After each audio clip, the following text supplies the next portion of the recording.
खट्टा खाने वाली चुड़ैल। रात को अचानक राधिका मौसी को किचन से कुछ गिरने की आवाज आई।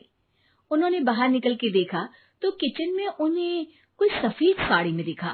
वो चीख पड़ी, हे भगवान, आलतू जलाल तू आई भला को टाल तू, आलतू जलाल तू आई भला को टाल तू। राधिका मौसी को चीखते सुनकर श्रवण बाहर आता है भागते हुए। अरे माँ, क्या हुआ? क्या देख लिया? दादी माँ आ गई क्या सपने में? अरे बेटा, रसोड़े में देख तो कौन है? श्रवण रसोड़े में झांक कर देखता है और उसे कोई नहीं दिखता अंदर। अब रसोड़े में तो कोई नहीं है माँ। कोई सफेद साड़ी में नहीं है क्या? नहीं माँ, कोई भी नहीं है।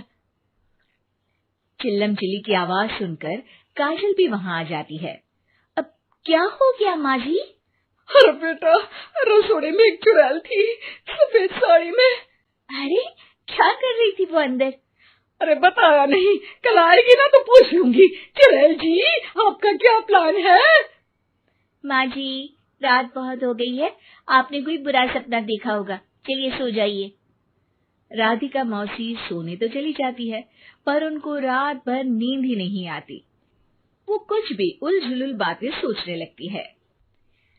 कहीं चुड़ैल की वजह से तो घर में टेंशन नहीं हो रहा, कहीं उसी की वजह से तो वो दादी नहीं बन पा रही।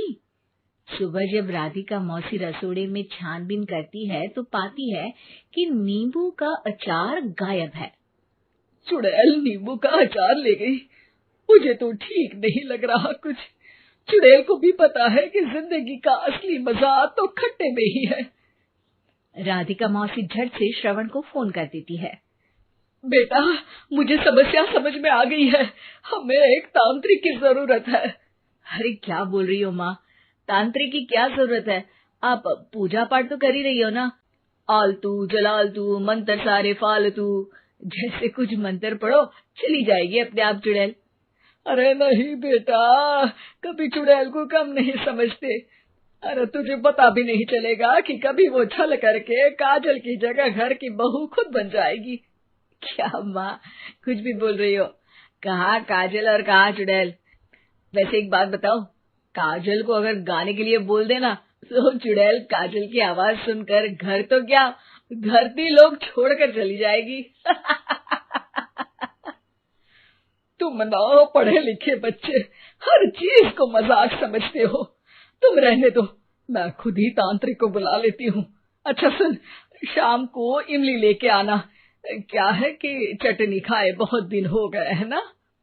नहीं माँ, इमली तांत्रिक से ही मंगवा लो ना, आटा वगैरह भी उसी से पिसवा लेना। देखो मुझे काम करना है। श्रवण रात को कई तरह की सब्जियों के साथ माँ के कहने पे चटनी के लिए इमली भी ले आया था, लेकिन राधिका मौसी के दिमाग में अलग ही फिल्म चल रही थी।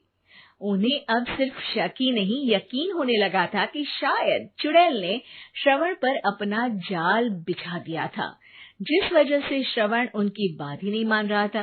पर कोई नहीं, आने वाली रात में राधिका मौसी खुद तैयार हो गई चुड़ैल को पकड़ने के लिए। रुद्राक्ष की माला, तुलसी का पत्ता, हनुमान चालीसा सब हाथ के पास ही था, बस चुड़ैल का इंतजार था। और जैसा राधिका मौसी ने सोचा था वैसा ही हुआ। वो चुड़ैल उस रात भी आई, पर वो राधिका मौसी से तेज निकली और राधिका मौसी के उससे पकड़ने के पहले ही वो भाग खड़ी हुई। जरूर बहू पे साया है उस चुड़ैल का, तभी तो श्रवण के कमरे में गई है। और अगली सुबह राधिका मौसी पिछली रात हुए हमले में किन चीजों का नुकसान हुआ उसका हिसाब लगा रही थी।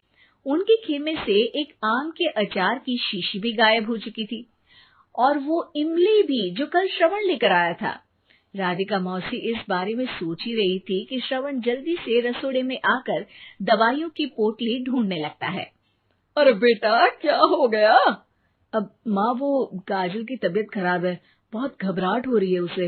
हे भगवान, मैंने पहले ही कहा था कि तांत्रिक को बुला लेते हैं, पर नहीं। अब देखो, उस चुड़ैल ने काजल को अपने वश में करना शुरू भी कर दिया है। हालांकि श्रवण भूतों में विश्वास नहीं करता था, पर अब वो भी डर जाता है। और राजी हो जाता है एक तांत्रिक को बुलाने के लिए। कुछ ही घंटों में तांत्रिक आ जाते हैं और राधिका मौसी तांत्रिक जी को सब बता देती है। घोर संकट, घनघोर संकट, चुड़ैल को मारू जोर चाकट, ओम भट स्वाहा खटखा के आहा। अरे ये क्या मंत्र है? मेरे खुद के ओरिजिनल मंत्र है, कल रात को ही लिखे हैं, अच्छे लगे तो दाद चाहूंगा। एक और मंत्र सुनो। अर्ज किया है आब्राकडाब्रा, दिल्ली बम्बई आगरा, चंदा मामा सोवरले सुरन मामू जारा। ये मंत्र है? अरे कोई 40 वालीसा पढ़ो ना। वक्त कम है, 40 नहीं पड़ेंगे, 20-25 में काम चलाना पड़ेगा। अलग निरंजन जाके लंदन, मुफ्त का मंजान घिस मेरे नंदन। अरे जल्दी करो तांत्रिक जी, जल्दी करो। तांत्रिक अपने उल झलूल मंत्र पढ़ने लगता है। श्रवण को तांत्रिक पे शक होता है। वो अपने एक डॉक्टर दोस्त को कॉल कर देता है ताकि कोई अनहोनी हो तो इमरजेंसी में चीजें मैनेज हो जाए। तांत्रिक धुनी रमाता है, जिसकी वजह से कमरे में काफी धुआं हो जाता है और जिसकी वजह से बहू की घबराहट बढ़ जाती है। अब भागेगी चुड़ैल। हाँ। बहू खांसते हुए धुएं से बचने के लिए बाहर चली जाती है। अरे भाग रही है, भाग रही है। पीछे पीछे श्रवण भी जाता है। बहू एक सोफे पर बैठ जाती है। तभी डॉक्टर दोस्त आ जाते हैं और श्रवण को पानी लाने के लिए कहते हैं। थोड़े चेकअप के बाद डॉक्टर कहते हैं, मेरे हिसाब से जाप का काम पूरा हो गया है। क्या मतलब? अरे कुछ भी नहीं माँ, कोई चुड़ैल नहीं है, खुशखबरी है, अब दादी बनने वाली है। मगर वो सब अचार के डब्बे। श्रवण दोनों अचार के डब्बे अपनी माँ को दिखाता है, जो कि उनके बिस्तर के नीचे छुपे हुए थे। आपने सही बोला था माँ, वो चुड़ैल काजल ही थी जो खट्टा खा रही थी। हमें कल ही पता चला, पर हमने आपको ये तांत्रिक वाला काम करने दिया ताकि आपको भरोसा हो जाए कि भूत वगैरह कुछ होता ही नहीं। अच्छा अच्छा, ये तो बड़ी खुशी की बात है।